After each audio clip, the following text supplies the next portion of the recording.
la Facultad de Ciencias de la Salud quería darles la bienvenida a este webinar sobre radiofármacos.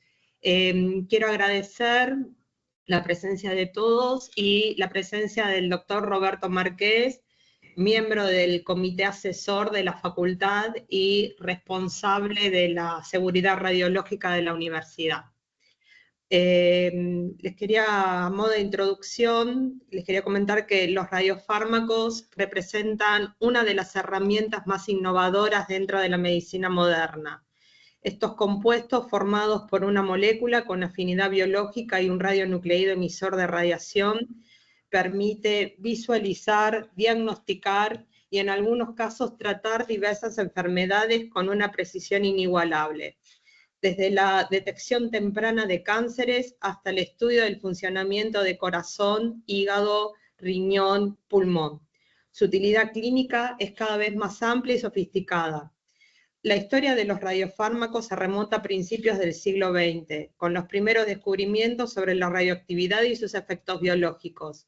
Sin embargo, no fue hasta las décadas de 1940-1950 que se empezaron a desarrollar con fines médicos específicos gracias a los avances de la física nuclear y la tecnología médica.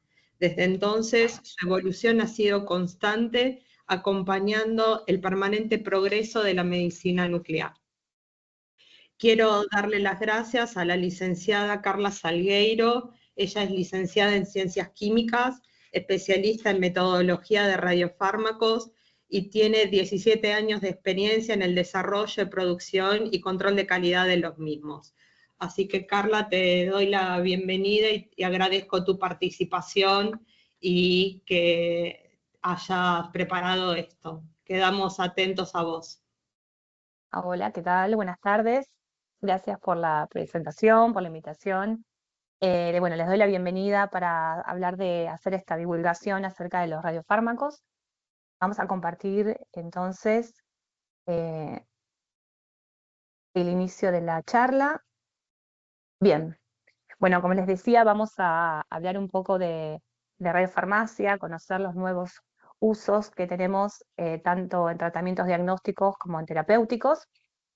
A modo de introducción, siguiendo un poco lo que comentaba Natacha, es explicar qué es radiofarmacia, ¿no? Digamos, es una especialidad dentro de la industria farmacéutica que incluye, es bastante global, incluye estudios relacionados con farmacia, química, física, y también los aspectos biológicos de los radiofármacos. Y los radiofármacos son medicamentos, ¿bien? Y la característica es que dentro de la formulación química contienen el trazador radiactivo, que es lo que les va a dar la identidad. Para ejemplificar un poco qué es un radiofármaco, tenemos esta imagen, es una descripción bastante simplificada, pero bueno, como decía Natacha, contienen una molécula portadora, que es la que les va a dar la afinidad biológica al target, al blanco al cual nosotros vamos a apuntar para poder obtener, digamos, esa imagen o ese tratamiento. Esa molécula portadora está unida mediante algún conector químico a un isótopo radioactivo, ¿bien? Y esta molécula portadora en general lo que va a hacer es dirigirse a un blanco mediante, y poder encontrar un sitio de unión con ese blanco. Y ese va a ser, por ejemplo, sitios de unión, pueden ser transportadores, pueden ser receptores, que hacen a la especificidad de los radiofármacos.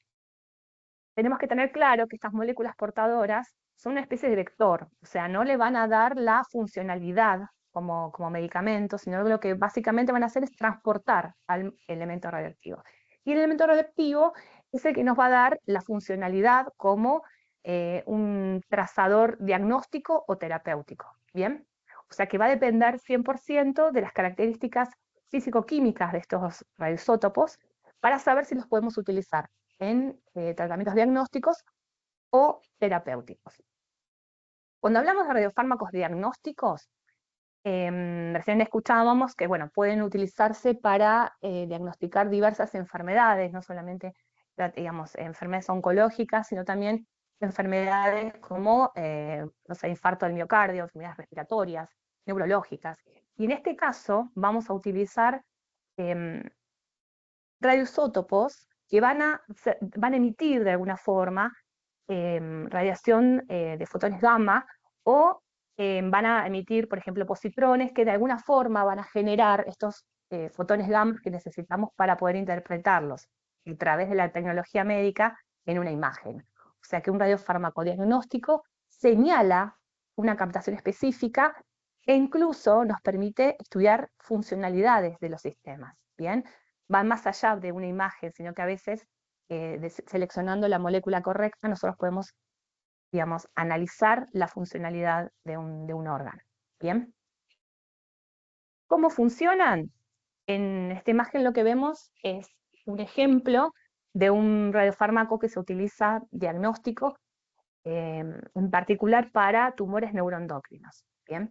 En este caso, lo que nosotros vemos son lesiones, o sea, tumores que están, digamos, diseminados, y la molécula, que es la que tiene la afinidad biológica y nos va a llevar el radioisótopo a esas lesiones, se va a dirigir, o sea, va a reconocer estos receptores y va a llevar entonces el isótopo a esos sitios de atención. Cuando nosotros administramos ese compuesto al paciente y luego digamos, le hacemos la imagen, o sea, a través de un tomógrafo, esta tecnología va a captar esas emisiones, en este caso es un emisor de positrones, pero lo que vamos a ver finalmente son fotones gamma, y va a poder el equipo interpretar la imagen y dar lugar y mostrar las zonas de captación específicas. ¿Bien? Pero también tenemos radiofármacos terapéuticos.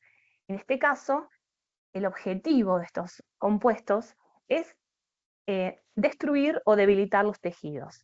¿Cómo lo va a hacer? Bueno, el isótopo terapéutico, ¿sí? El radioisótopo terapéutico va a emitir, partículas, alguna partícula que puede ser alguna partícula beta o una partícula alfa, que va a interactuar, ¿sí? con la estructura de la célula, con el ADN, y va a interactuar con la doble cadena y va a provocar lesiones, digamos, de la estructura. A veces van a ser estas lesiones, como vamos a ver, estructuras permanentes, y en otros casos vamos a debilitar estos tejidos. Entonces, el tratamiento, la aplicación de estos radiofármacos terapéuticos es a partir nuevamente de la especificidad que tengamos del isótopo, ¿bien? Radioisótopo, en este caso, terapéutico. ¿Cuál es la diferencia entre lo que es la terapia radiodirigida versus la radioterapia convencional? Como hablábamos, digamos, estas moléculas con esta afinidad biológica son tan selectivas que nos van a permitir acceder a los blancos, a los sitios de atención que nosotros tenemos, tanto los tumores primarios como, por ejemplo, la micrometástasis. Bien, entonces, la distribución biológica de esos radiofármacos va a ser muy específica, con lo cual vamos a poder alcanzar lesiones muy pequeñas, ¿sí? En estadios muy tempranos. La radioterapia convencional, en cambio, el emisor de la radiación es externo y vamos a acceder únicamente a lesiones grandes y que además sean alcanzables biológicamente, ¿no? Sin afectar el resto de los órganos. Entonces, la gran ventaja de los radiofármacos va a ser esa selectividad que tienen estas moléculas portadoras, y, digamos, el gran desafío que vamos a tener nosotros como radiofarmacéutas va a ser justamente, que es la principal desventaja, es al encontrar y lograr desarrollar nuevos radiofármacos que sean, digamos, eh, eh, esos vectores que necesitamos para poder tratar las distintas enfermedades. ¿Bien? Vamos a hablar simplemente para poner en contexto los nuevos compuestos. Vamos a hablar un poco de la evolución. Como decía Natacha, los primeros tratamientos, o sea, las primeras aplicaciones que se hicieron en medicina nuclear de estos isótopos surgen en los años 40, 1940, con el iodo 131. El iodo 131 es un radiofármaco que es emisor de fotones gamma, o sea, podemos utilizarlo para diagnóstico, pero también emite partículas beta y nos permite utilizarlo para tratamientos terapéuticos. ¿Bien? ¿Cómo continúa digamos, el desarrollo de la tecnología? Bueno, a partir de lo que son la tecnología de los tomógrafos SPECT, ¿sí? Que son estos equipos, son tomógrafos que justamente lo que hacen es captar estas emisiones de los fotones, vamos a poder obtener las imágenes. Y la radiofarmacia se desarrolló muchísimo a partir de la gran riqueza que tiene la química del tecnesio 99M. Hoy existen radiofármacos para, digamos, formados por, digamos, cual el componente principal es el tecnesio 99M, para muchísimos diagnósticos, ¿no? distintas causas, distintas necesidades que uno tiene para analizar, ¿no? Tenemos, por ejemplo, como decíamos, para ver infarto del miocardio, para enfermedades renales. Se puede diagnosticar o diferenciar, por ejemplo, entre lo que es una inflamación de lo que es una infección. Tenemos, por ejemplo, también para ver el sistema linfático, ¿bien? Para ver cómo está la barrera hematoencefálica. Y esto es justamente porque el tecnesio 99M es un radioisótopo que realmente es muy diverso, o sea, tiene químicamente distintos estados de oxidación a los cuales nosotros podemos seleccionar distintas moléculas o ligandos que le van a conferir distintas funcionalidades. Y tenemos moléculas muy sencillas, como por ejemplo los primeros compuestos que surgen, como por ejemplo los bifofonatos. Los bifofonatos tienen, digamos, unión específica por los cristales de hidroxiapatita, ¿sí? Con lo cual nosotros podemos, administrando estos radiofármacos con tecnesio 99M, hacer justamente las imágenes de la distribución ósea. Y vamos a tener distribuciones normales, ¿bien? O vamos a tener, en el caso de que haya captaciones específicas, justamente estos puntos calientes, donde nos está mostrando que hay una osteogénesis, que pueden deberse o a justamente una proliferación celular, o a una lesión ósea, donde se está recuperando digamos, los huesos. Entonces, de estructuras tan sencillas como lo que estábamos viendo, llegamos al actual compuesto, que es el compuesto más nuevo que tenemos disponible para marcar con tecnesio 99M, que es el TRODAT1. La evolución en el conocimiento digamos, de la biología, el conocimiento de la química, nos permiten tener, por ejemplo, un compuesto como este, que se utiliza para diagnosticar enfermedad de Parkinson. El TRODAT1 es una molécula que es un análogo de lo que es la molécula cocaína, ¿sí? Si ven, comparte una estructura, este es el TRODAT1, y esto es la cocaína, y comparte una estructura similar, ¿bien? Y se aprovechó justamente el conocimiento que se tenía de esta estructura para encontrar esta molécula que es capaz de unirse selectivamente a los transportadores de dopamina. Hoy la enfermedad de Parkinson, por ejemplo, se suele diagnosticar a partir de lo que es la clínica, pero muchas veces los médicos tienen dificultades para discernir lo que es, por ejemplo, un temblor no esencial de lo que es realmente un temblor debido a la enfermedad de Parkinson. Entonces, lo que se sabe que la densidad de estos transportadores de dopamina están disminuidos en los enfermos de Parkinson. Entonces, administrándole al paciente este medicamento, este radiofármaco, nosotros podemos discernir entre una estructura normal, como ven hay una distribución equivalente entre los núcleos caudados, este es el cerebro, a una distribución anormal, donde se ve que justamente la distribución de transportadores de dopamina está disminuida. ¿Bien? Y con esta molécula hoy se puede diagnosticar la enfermedad de Parkinson. Pero bueno, la tecnología fue mejorando en el transcurso de los años y surgió, digamos, ahora con mucha más por suerte, con mucha más frecuencia, la posibilidad de realizar estudios PET.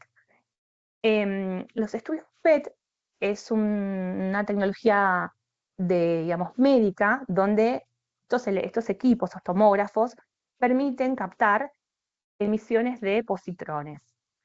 Un emisor de positrones es un elemento radioactivo que justamente emiten estas partículas que interactúan con la materia y provocan la emisión de 2 fotones en sentido inverso, digamos, con un ángulo de 180 grados. Y lo que utilizan estos sistemas médicos, estos tomógrafos, es justamente encontrar la coincidencia de esos fotones para encontrar el punto en el cual se realizó la emisión, de dónde está ubicado, digamos, en el espacio.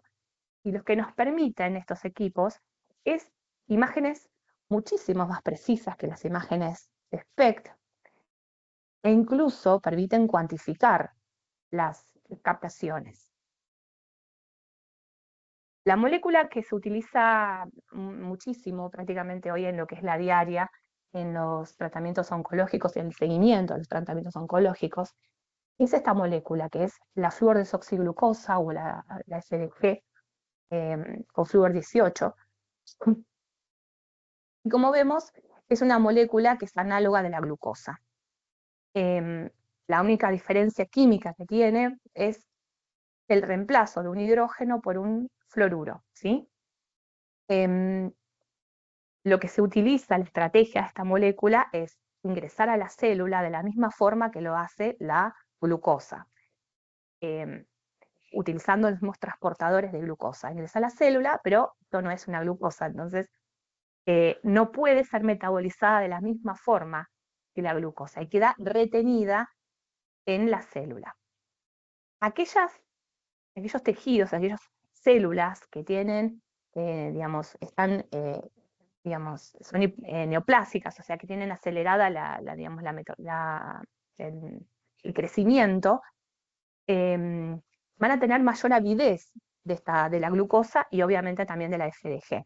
Entonces, lo que nosotros vamos a ver en un paciente con, con cierta progresión y tumores, lo que nosotros vamos a ver son hipercaptaciones de esa molécula que se van a evidenciar, como decíamos, con estos puntos salientes que uno puede ver en la imagen. ¿Bien?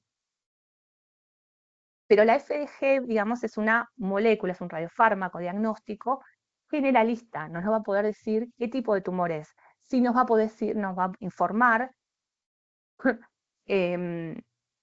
digamos, hacer un seguimiento del tratamiento, nos va a poder diagnosticar, pero no nos va a poder decir qué tipo de tumor es. Y ahora, bueno, vamos a ir viendo de a poco cómo vamos encontrando estructuras cada vez más específicas para las distintas enfermedades. Yo les traje esta aplicación que a mí me parece muy interesante acerca, digamos, de cómo podemos usar estos radiofármacos diagnósticos, que es justamente la biopsia del ganglio centinela. Para digamos, las pacientes que padecen la enfermedad de cáncer de mama, es una indicación, cuando se sospecha de invasión linfática, la extirpación de la cadena ganglionar.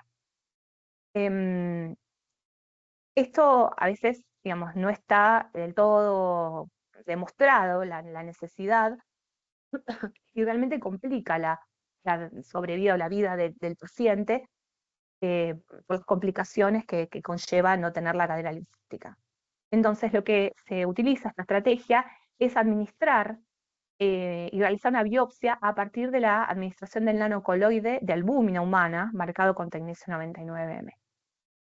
Este compuesto se administra muy cerca de la lesión y lo que va a hacer es, por el tamaño de partícula que poseen estos coloides, se van a dirigir desde los capilares sanguíneos a los capilares linfáticos y van a drenar de la misma forma que lo hacen las células cancerígenas a los ganglios, y el primer ganglio es el que recibe ese drenaje. Lo que se utiliza es una sonda radiométrica, ¿sí? Una gamma Proof, que es lo que vemos aquí en la imagen, para encontrar ese sitio y poder biopsiar el ganglio. Entonces, el ganglio se observa, el primer ganglio centinela, se observa que realmente biopsiado hay invasión linfática, se procede a la extirpación, pero si no lo hay, se evita el procedimiento innecesario. Otro ejemplo, bueno, ahora vamos a hablar un poco de terapia radiodirigida, que a mí me parece muy interesante desde el punto de vista estratégico de los compuestos, es la radioembolización. La radioembolización se realiza para lo que son los tumores hepáticos, ¿bien? Que bueno, que es lamentablemente algo muy común en metástasis. La estrategia que se utiliza es, dado que el hígado es un órgano que recibe irrigación sanguínea por dos fuentes, digamos, por la arteria hepática y por la vena porta, lo que se hace es administrar en la arteria hepática una suspensión de microesferas que son resinas o son de vidrio, pero tamaño, digamos, microesferas, que están recubiertas con litrio 90. El litrio 90 es un emisor beta, o sea, es un isótopo terapéutico, y estas esferas van a migrar hacia los sitios de vasculatura. Entonces, lo que nosotros vamos a ver es que el sitio donde está el tumor, que está altamente vascularizado, va a quedar embolizado, o sea, se van digamos, a acumular en estos sitios por el tamaño de partícula que poseen, y en este punto, producto de la energía que está transmitiendo estas partículas beta, van a necrosar el tejido. O sea, van a entregar toda la energía justamente para dañar el ADN, como habíamos comentado inicialmente, y necrosar las células, digamos, cancerígenas, el tumor. Mientras tanto, el hígado puede continuar siendo irrigado mediante la vía portal. Bien. Hasta ahí íbamos básicamente con moléculas o estructuras con usos, digamos, sumamente interesantes desde el punto de vista diagnóstico, terapéutico, pero, digamos, en medicina nuclear se dio un paso más, que es lo que nosotros denominamos teragnosis. La palabra teragnosis es un poco un juego de palabras entre lo que es diagnóstico y terapéutica de los tratamientos, y surgió un poco en lo que es el grupo de trabajo del Hospital de Bad Berka en Alemania. Esta gente trabaja con tumores neuroendocrinos, y lo que ellos realizaban era justamente estos tumores neuroendocrinos sobreexpresan receptores de somatostatina. La somatostatina es un neuropéptido inhibidor natural del organismo nuestro. Entonces ellos lo que hicieron fue sintetizar estructuras químicas análogas, o sea, con una secuencia de aminoácidos que reconoce selectivamente estos receptores, que son estas moléculas que vemos, que son todas, si pueden ver, son muy similares. Y el protocolo de ellos básicamente era diagnosticar estos tumores neuroendocrinos utilizando estas moléculas muy específicas justamente para estos tumores, utilizando un radiofármaco, o sea, un radioisótopo diagnóstico que es el galio 68. A partir de esto, digamos, el proyecto era para aquellos pacientes que nosotros podíamos diagnosticar, o sea, que daban positivo a ese screening, a esa imagen con galio DOTATOC, que es la molécula justamente que comentamos, de afinidad biológica, podemos seleccionar a aquellos pacientes que realmente tienen digamos, que justamente están padeciendo digamos, una enfermedad por tumores neuroendocrinos. Y lo interesante del protocolo de ellos fue, bueno, si yo puedo marcar o unir la misma molécula diagnóstica, reemplazando el isótopo diagnóstico por un terapéutico, voy a saber exactamente a dónde se va a dirigir la molécula, digamos, el isótopo que necesito terapéutico, y va a provocar, digamos, la terapia en esas estructuras, en esas lesiones, que yo sé exactamente dónde están a partir del estudio diagnóstico. Entonces, nos va a permitir, a partir de justamente de utilizar estos pares, ¿sí? Un par diagnóstico y un par terapéutico de la misma molécula con la misma afinidad biológica, seleccionar aquellos pacientes que puedan ser, digamos, beneficiados con la terapia radiodirigida. ¿Bien? Y lo que también nos permite utilizar estos por ejemplo, radiofármacos PET, es que yo voy a poder cuantificar cómo es la lesión y poder estimar exactamente qué dosis necesita el paciente. Estos tratamientos en general son tratamientos de más o menos 4 aplicaciones espaciadas en el tiempo, y yo voy a poder inferir a partir de los estudios exactamente cuánta es la dosis que van a estar pacientes en cada estadio, ¿bien?, del tratamiento. Entonces, vamos a hacer lo que es primeramente el diagnóstico, o sea, encontrar los pacientes que van a poder ser aplicados a una terapia justamente por tratamiento con radioisótopos, y luego continuar el seguimiento de la evolución de la enfermedad. Hoy, la terapia radio, digamos, de tumores neuroendocrinos es uno de los grandes referentes que tenemos en medicina nuclear de esta forma de pensar los tratamientos. Y en Argentina contamos con moléculas tanto diagnósticas como terapéuticas que nos permiten hacer estas terapias radiodirigidas. Y bueno, esta imagen que les muestro simplemente es para graficar o mostrarles la diferencia entre aplicar una molécula general, un radiofármaco generalista diagnóstico, como es la FDG, que no es específico, a utilizar una molécula que es específica para el receptor que estoy buscando. En este caso, esta es una molécula de SPECT, y esta es la tecnología justamente de PET que me permite una identificación sumamente precisa de las lesiones. ¿Bien? Hoy actualmente hay un montón de estudios donde se van reemplazando los radioisótopos y obteniendo distintas estructuras, ¿sí? Y estos son los compuestos que les comentaban que hoy están autorizados desde el punto de vista de la Autoridad Sanitaria Argentina para poder ser utilizados. Y bueno, alrededor del año 2015 surge un poco lo que hoy es la estrella de radiofarmacia, que es el PSMA. El PSMA es una enzima, ¿sí?, una enzima transmembrana, que es la enzima glutamato carboxipeptidasa 2. Está normalmente presente en las células de próstata, pero que esta enzima se sobreexpresa, o sea, alrededor de 15 veces más de lo normal, cuando estas células son cancerígenas, ¿sí?, en las células justamente de cáncer de próstata.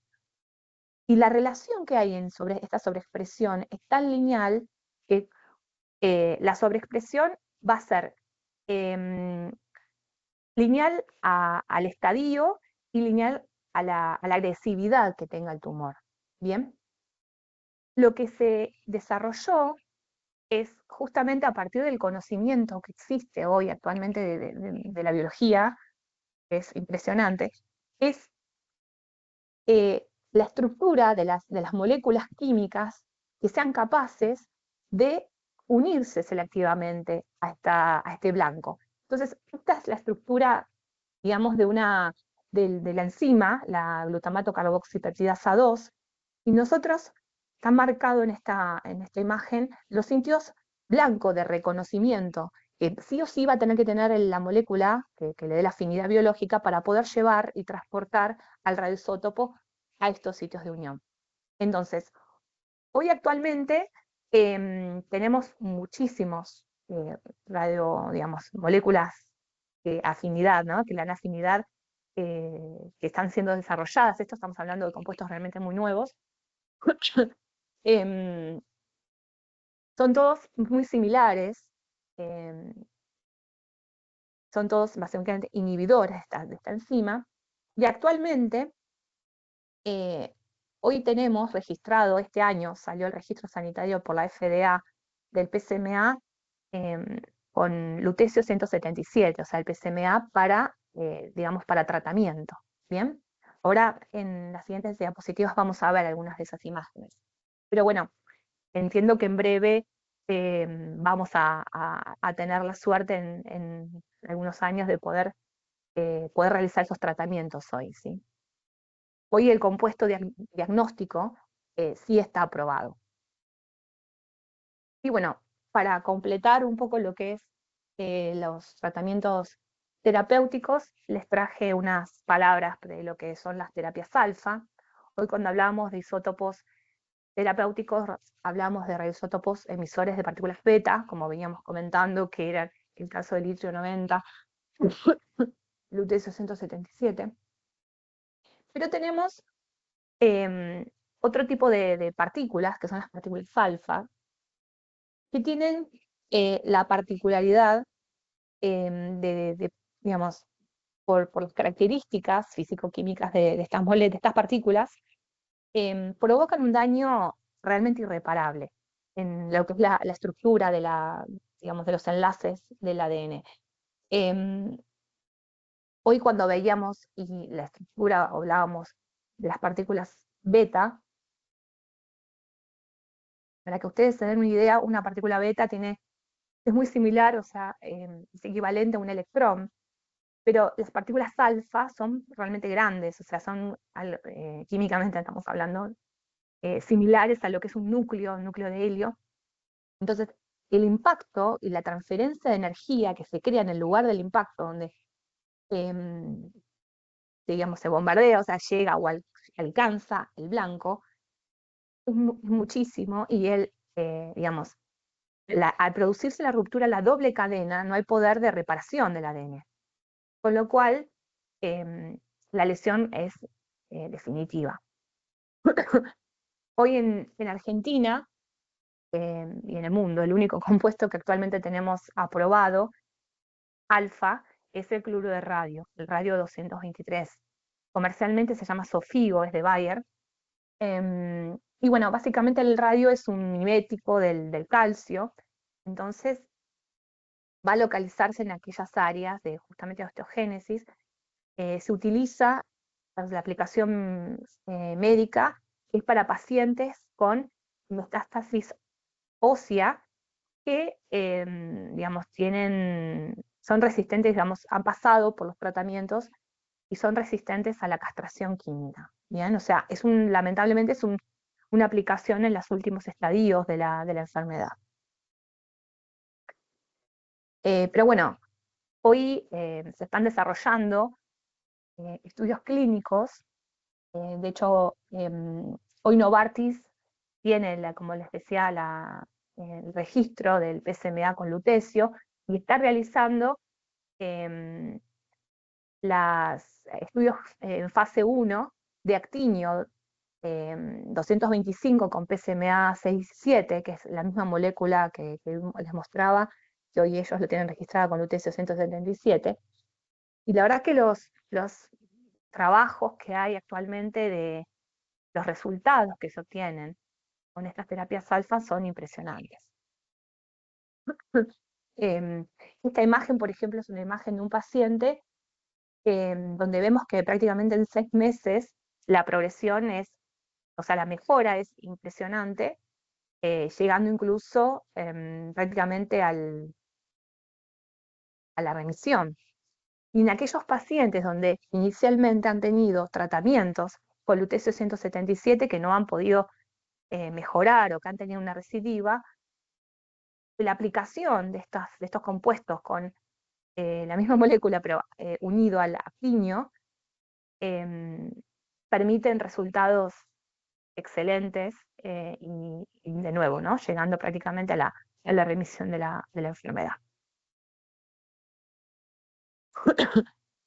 Entonces, ¿qué puede hacer hoy un radiofarmacéutico?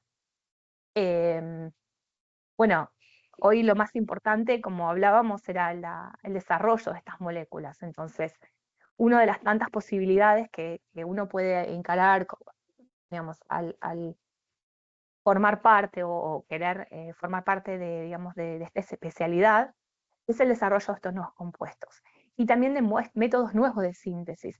Yo no lo comenté, pero trabajar con moléculas cada vez más complejas, sobre todo con moléculas donde el radioisótopo es un emisor PET, son moléculas que son muy complejas, ¿no? O sea, hay que lograr síntesis buenas con bajas impurezas en tiempos de decaimiento rápido. Estamos hablando de moléculas y estructuras que son inestables porque los radioisótopos se están constantemente desintegrando. Entonces, es realmente un desafío.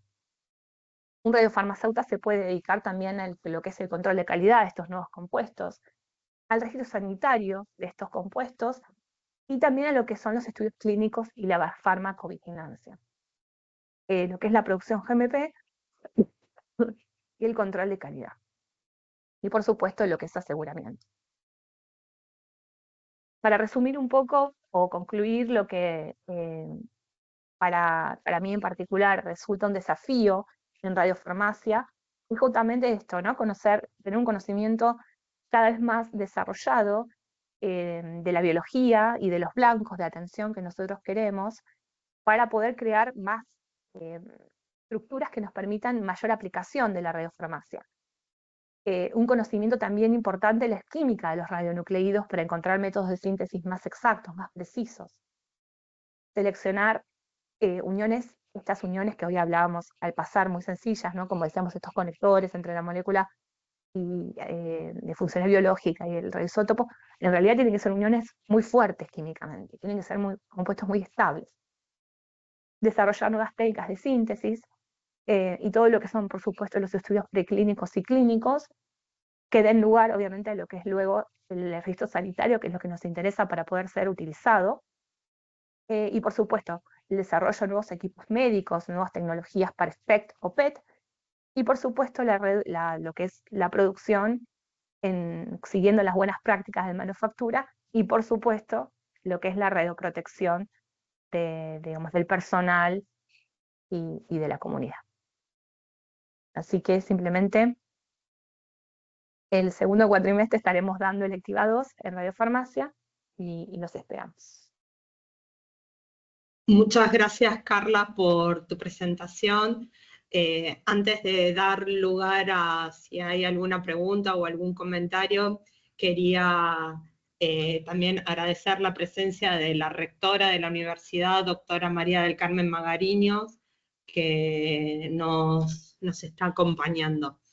No sé, si hay alguna pregunta, pueden habilitar micrófono o escribirla por chat para alguna de las inquietudes o cosas que quieran que Carla profundice un poco en estas, como parte de esta charla. Hola, Carla, ¿cómo ves el futuro en la Argentina de la radiofarmacia? Sobre todo en lo que es marcación con emisores alfa. Bueno, nosotros estamos viendo que ya, para empezar, grandes laboratorios multinacionales ya tienen muy claro, digamos, la importancia y las posibilidades que tiene la radiofarmacia, ¿no? Como método terapéutico. Hoy en Argentina y en el mundo es complejo lo que es la utilización de alfas. Pienso en particular que estos estudios que están haciéndose en el exterior van a lograr que pueda ser finalmente incorporado, siguiendo obviamente el acompañamiento de las autoridades regulatorias nuclear, de lo que es el manejo y la complejidad, como decíamos, de estos radioisótopos. Pero pienso que es una excelente oportunidad para poder tener buenos resultados. Estos estudios clínicos que se están realizando actualmente van a ayudar mucho que finalmente nosotros en el tiempo podamos hacer los registros sanitarios y las autorizaciones de empleo de los productos. ¿Y se está estudiando para aplicación acá local algún otro, además del que comentabas que está autorizado? ¿El alfa? Sí. No, que yo sepa, no. Estamos en tratamiento entiendo, con lo que estoy con lutecio. Claro.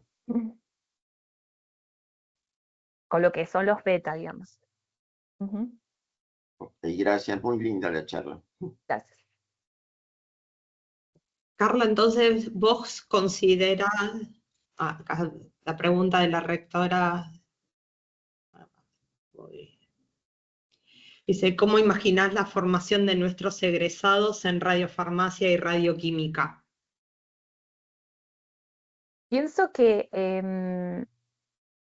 es, digamos, complejo, y compleja la formación de un radiofarmacéutico, ¿no? O sea, es complejo, me parece súper importante que los egresados que hoy elijan esa especialidad puedan tener estas herramientas. Radiofarmacia no se aprende en cualquier lugar. Actualmente hoy hay muchas, se trabaja en forma multidisciplinaria entre los que son los farmacéuticos, los que son los bioquímicos, los químicos, los físicos también hacen lo suyo.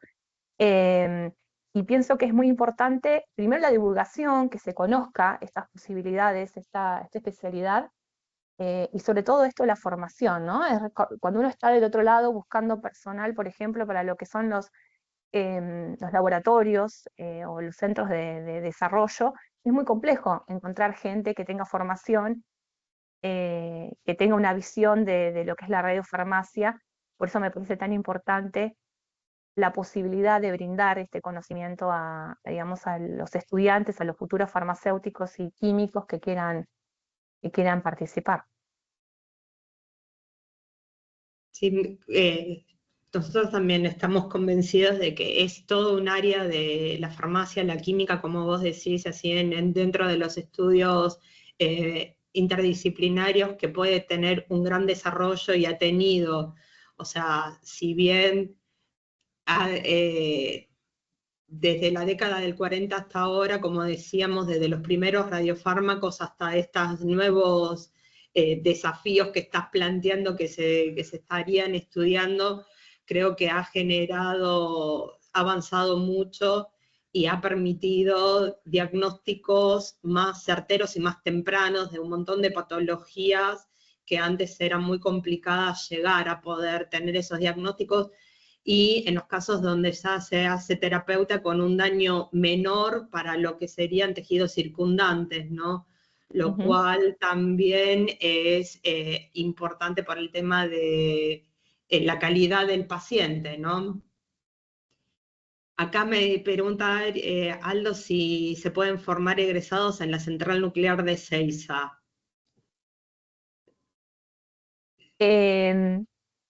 Ellos tienen toda una especialidad de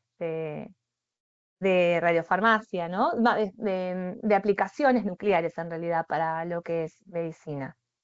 Y digamos, tienen que formar parte, me parece, de estos programas.